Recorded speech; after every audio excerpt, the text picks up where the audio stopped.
Hello, guys, and welcome back to Joe's Adventures. And today we'll be doing, since it's another month, we've got another devlog. We have got devlog 31, or the 31st devlog of Prehistoric Kingdom.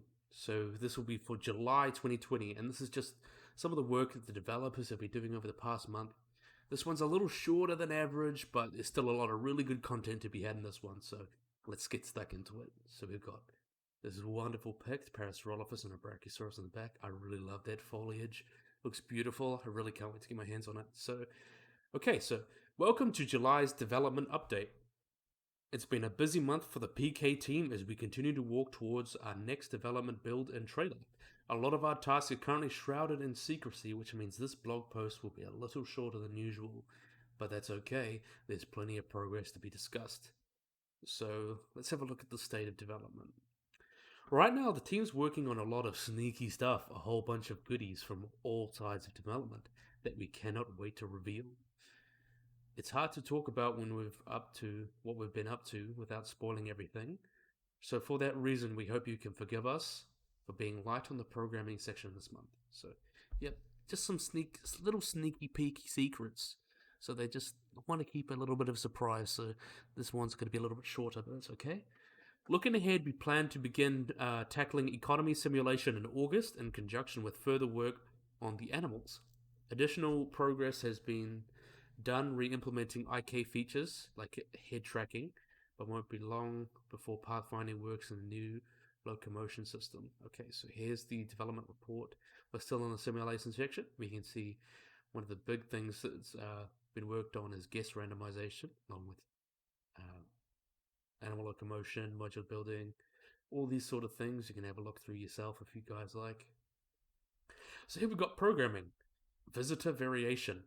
Seth's been helping out with visitors by designing a prototype for randomization. Using masks provided by Edson, we're able to change not only the color but the patterns of the clothing, like shirt and pants. As colors are grabbed from an existing array of palettes, visitor fashion should be easier to tweak and design when more assets are in the game. So that's going to be pretty cool to see. So this is what we've got so far. Let's make it all top tier quality. So let's have a looky loo.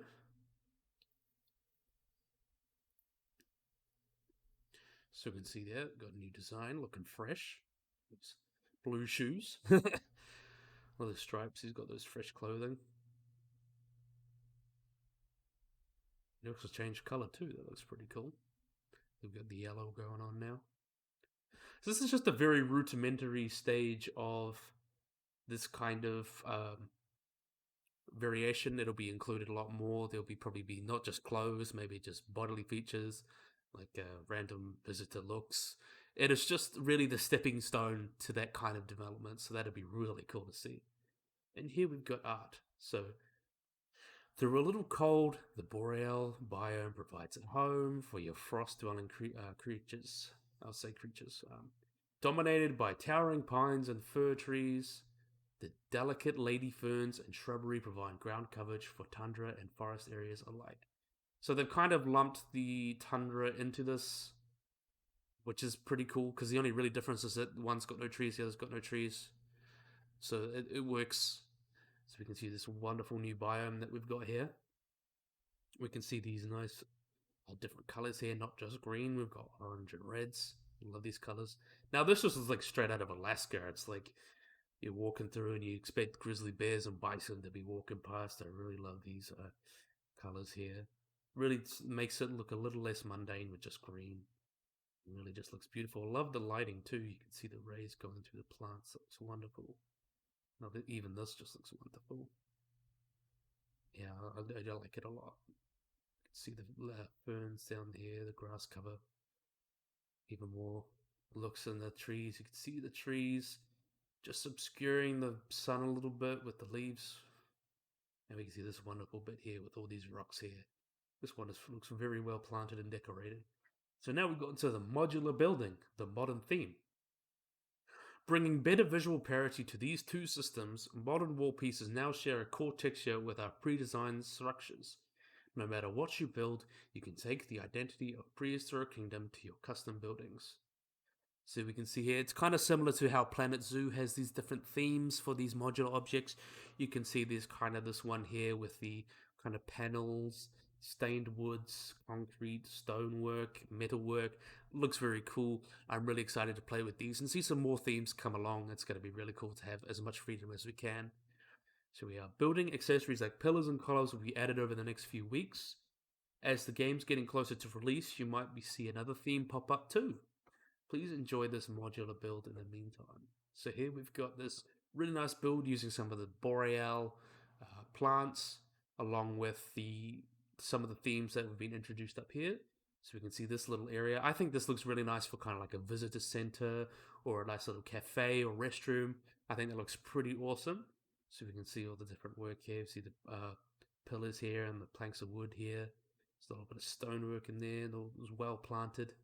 Little doors and such. I love it. I think it's really came out nice.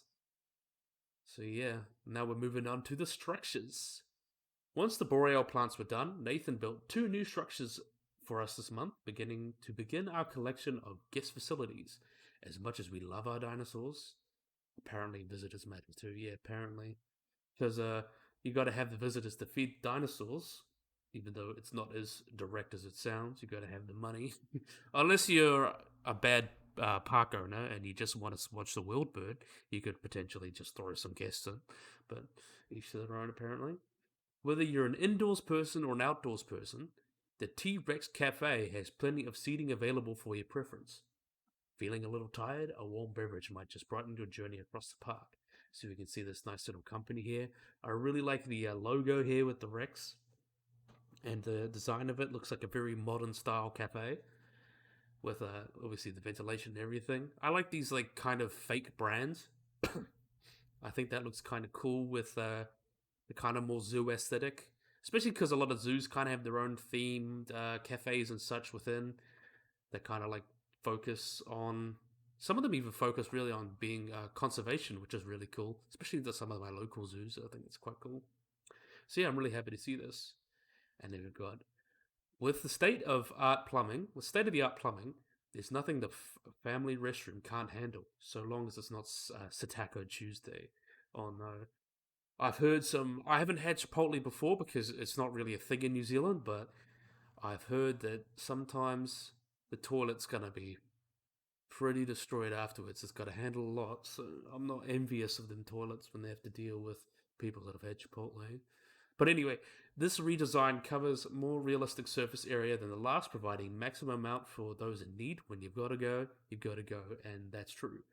So we can see here, this is also very similar to the style of the other buildings. Very similar, like to a modern zoo style, which I personally really love. So we can see there we've got some amenities in the background,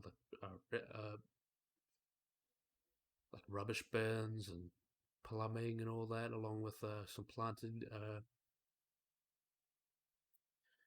gardens and benches and rubbish bins right in front of it. So that's really cool to see. Really excited to see like these as modular pieces as well. That'll be really awesome. So I can make my own bathrooms. Because what if I just want to make everything exactly how I want it? That's the beauty of Prehistoric Kingdom. You got the freedom.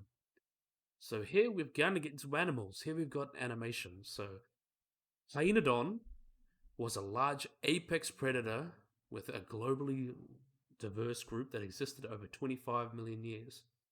They existed over 25 million years. So a lot of these hyaenodonts were really came to become kind of the early versions of dogs and bears and cats. So around the Paleogene, they kind of rose into their fame. And then over to the Miocene, that's when you started to see the more modern dogs, cats, and bears take over. Now, these guys were obviously very diverse. The creodonts themselves and the hyaenodontids, they were very diverse. There's even some that have kind of lived sort of like otter, but they generally kind of took this like range, sort of very dog-like generally. But there's a lot of variation within Hyaenodon itself, because there's a bunch of different species within Hyaenodon, the genus itself. And the ones included in Prehistoric Kingdom are kind of probably the two most notable. We've got Gigas from Asia, which is lived with Paraceratherium, a very big animal. Got to about 1.4 meters at the shoulder, 10 feet long, and half a ton, about 500 kilos. And Horridus is a bit smaller, lived with Daedon, probably about the size of a wolf. So yeah, a couple very nice variations within that. It was a very good idea to add those old species, I think. Really wonderful. Some of the VIPs, including myself, were advocating for that, and they decided to do it. And I'm really happy that they went with the decision just to add a little bit more variety to the game. So here we've got the walk cycle for Hyaenodon. Really like this casual walk. It's very nice. He's just chilling. And we can see the trot. This looks obviously very inspired by dog trots or wolf. We can see the kind of trot there. It's quite nice. And then we have our big run. So he's looking like he's straight galloping. Really nice that they added the flexion in the spine, because often, I mentioned this a couple times, lumbar vertebrae allows that extra flexibility in mammal spines, so they can kind of shrink themselves like an accordion and really get that extra bounce in their step. They don't have very restrictive bodies. They're not very stiff, so they have a little bit more flexibility with that, which means they can save a little bit of energy when running, which is pretty cool adaptation versus something like a dinosaur, which basically is only flexible in its joints. Their bodies are very stiff. So yeah, it's really nice to see that these mammals are represented as well. I've always wanted to see a game where you can just kind of build with whatever, and obviously Prehistoric Kingdom aims to deliver that. So now we've got another mammal, also named as the saber-toothed tiger. Smilodon is one of the most famous big cats, wielding two enormous upper canine teeth. This kitty took a variety of prey that quickly fell victim to its gaping maw. So we can see the big anatomy of this animal. I really like this walk here. He's got a very casual walk. I really like that. There's some tweaks that I think need to be made just to make it a little bit more cat-like, because in general, cats have this very, very charismatic way of walking, and often it's very hard to get that right just because it's kind of like the uncanny valley effect. Same with people, or even horses. We kind of know that quite well, so if you mess it up, it looks off. And I'm not getting that hugely here, but I know I can notice some things that could be improved. But as Mal stated a couple times, not a lot of this is set in stone. This animation can probably be tweaked in the future just to get it exactly right, so that'll be really cool to see. I really like seeing the anatomy of this animal, because Smilodon is very different from a lot of cats. They're very front heavy. They're kind of like a dog mixed with, not a dog, a cat mixed with a bear. They've got these very big forelimbs which they use to pin down the large animals that they're specialized in hunting. So we can see here the walk here. It looks very nice, and we can see the gallop here. As I mentioned before, it's kind of a little too stiff in the lumbar area, but I think it looks quite nice still. Just needs some tweaks, of course. But yeah, these guys were probably not running much like other cats, since they've got a lot of bulk here and a little bit more rigid. Kind of intermediate between like something like a bear and a cat, because they still had some of that cat-like flexibility, but being bigger and more robust, they kind of lost some of that, because it's a bit of a trade-off. You can either be big and solid, or you can be lithe and flexible, so it's a bit of a trade-off there. But it clearly worked for them during the Pleistocene. So yeah, I'm really excited to see this guy in game. Who doesn't love Smilodons? So you can see there's two species here. This one's the popular tail one, the bigger one from South America. And then there's Fatalis, which is the smaller one from North America, where you find in the La Brea tar pits. So I'm really excited to see that. And now we've got some audio. So all bark with lots of bite. The Hyaenodon is one of our weirdest mammals, that's for sure. It was important to avoid the typical laughing hyena trope, so we initially looked at creatures like the Maine wolf as inspiration for any barking calls due to its atypical qualities. Brion utilized an assortment of critters across the animal kingdom to craft a familiar yet alien sound for this particular good boy. Since canines have a very recognizable sonic traits, substitutes like monkeys were used as a basis for these pseudo howls, making it a very bizarre animal. So we'll give it a nice little listen.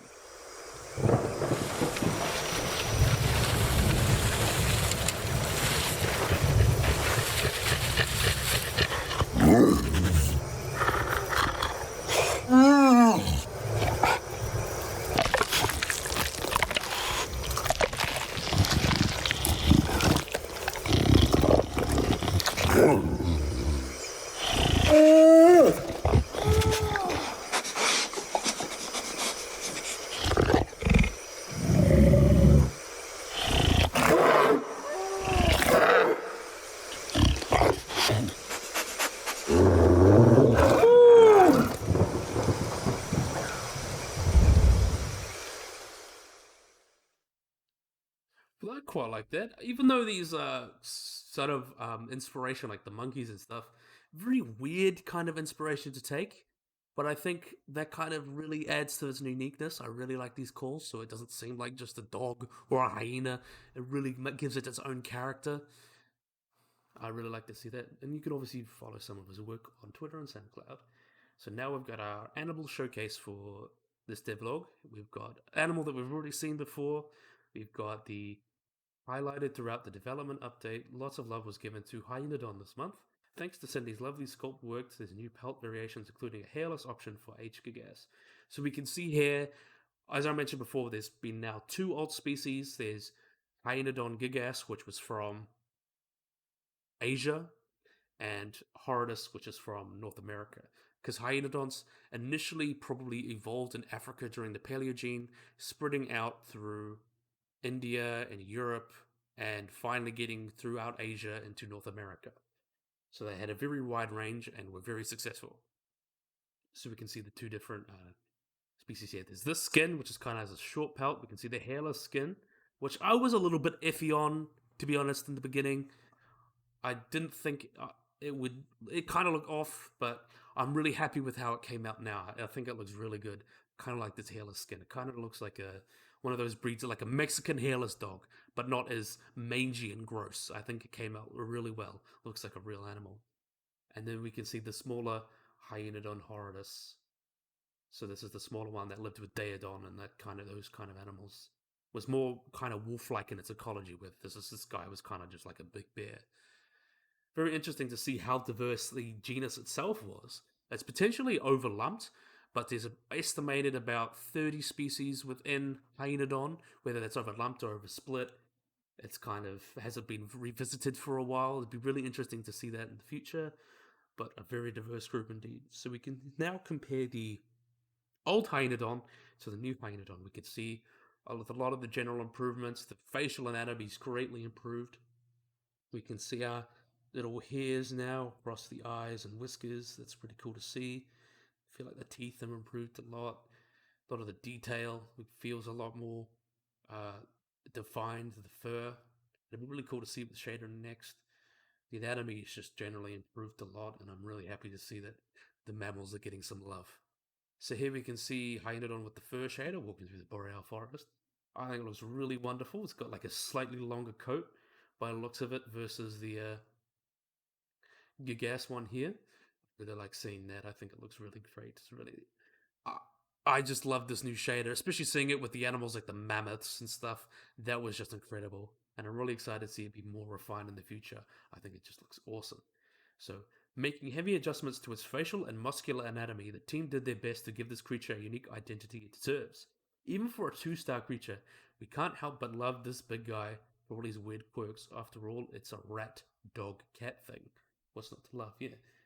Hyenodon and Hydenodontids were just a really cool experiment in mammal evolution because a lot of those species were very different from what we know now. It's kind of like there's two kind of big phases, I would say, within the Cenozoic. There's kind of this phase with a lot of weird wiki animals, the Paleogene, the not just the Paleogene, Eocene, Holocene, a lot of very weird, unique animals.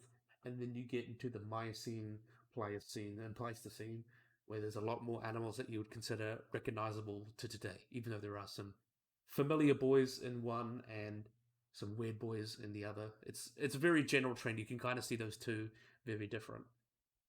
So yeah, I'm really excited to see this guy in game, and I really can't wait to get my hands on this demo. I'm so excited.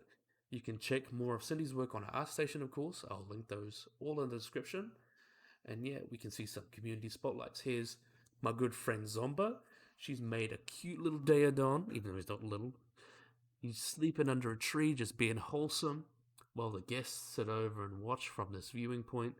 And we've got my friend Dono DJ, who's created this really nice piece with the Camarasaurus skin. I really like this skin with the bright head and the stripes. I think it looks really nice. So, okay, thank you for reading July's devlog. We're deep in development at the moment, so it's possible that August posts might be of similar length depending on what we're able to show. Regardless, the team hopes you enjoyed the latest update, and we can't wait to share more news with you we'll be working on behind the scenes, which is very exciting. Keep an eye out on our social medias or any announcement or new information. Until next time, the PK team. So yeah, this was a bit of a shorter devlog, but I really enjoyed seeing these kind of smaller things, especially the remakes that they're going to kind of with going back to the early animals before this kind of remakes with like the 4 and 5s. I'm really excited to see that. So yeah, I'm really happy with this devlog so far. It was a bit short. And yeah, I really hope you guys enjoyed this video so far. I hope you enjoyed my ramblings. So I recommend you guys like and subscribe, of course, but also just to make sure you're getting all my uploads, you should probably click that little bell so you get a notification every time I upload a video or even do a post. I sometimes post art because I'm an artsy boy. So yeah, hopefully you guys enjoy this video. Hope you guys like and subscribe, and bye bye.